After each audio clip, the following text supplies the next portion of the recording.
سلامونه، وخت مو په خیر. ما نه غوښتل چې په دې اړه خبرې وکړم، خو نن سهار چې زه له خوبه پورته شوم میسیجونه مې کتل. زما یو ډېر پخوانی ملګری دی، سپین ږیری دی، ما سره یو وخت دفتر کې کار کول، زما اشپز و. ډېر داسې ګلالی سړی دی، د قندهار د شغه پخوانی پایلوچان څخه دی، کلک سړی دی. د ده یو زوی و، زما میده و، ادریس نومېده. نو ډېر مؤدب هلک و، ډېر سنګین هلک و او ډېر غیرتي هلک و.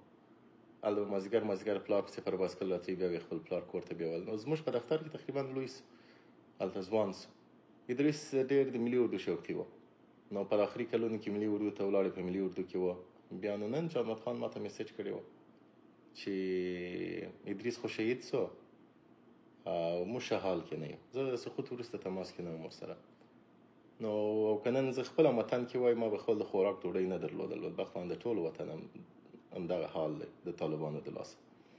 دا د ملاکراسي دی، یو بل برکت همدغه دی چې خلک به له لوږې مري. نو ما ځان سره فکر کول چې ښه، هلته مو ځوانان په دغه حالت کې دی، د شهید کورنۍ مو په دغه حالت کې دی. هلته عیسی خان لغماني باندې خبر یاست چې پارلمان یې وساتل، بیا کمانډو ته ولاړل، دښمن په مقابل کې مبارزه وکړي، جنګونه وکړي، د شپې چاپې.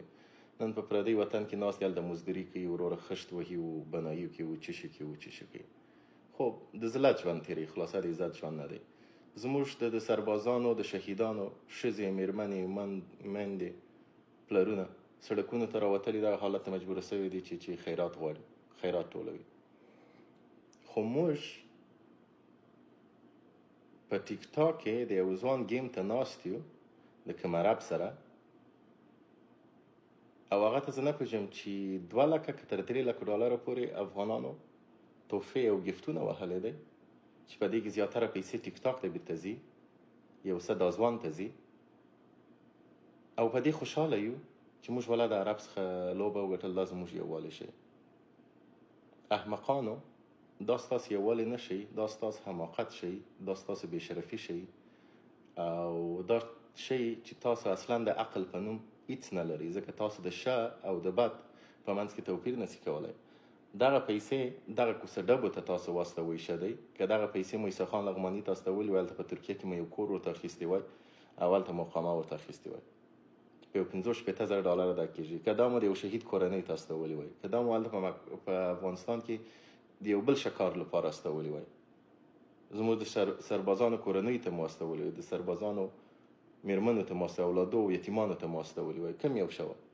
زه اصلا نه پوهېږم چې دا 1 لک زموږ سربازانو شهیدان سو، قرباني ورکړي. چا ته قرباني ورکړي؟ دغه جاهل ولس ته، دغسې ځوانانو ته چې حتی خپل په ښه او بد نه پوهېږي.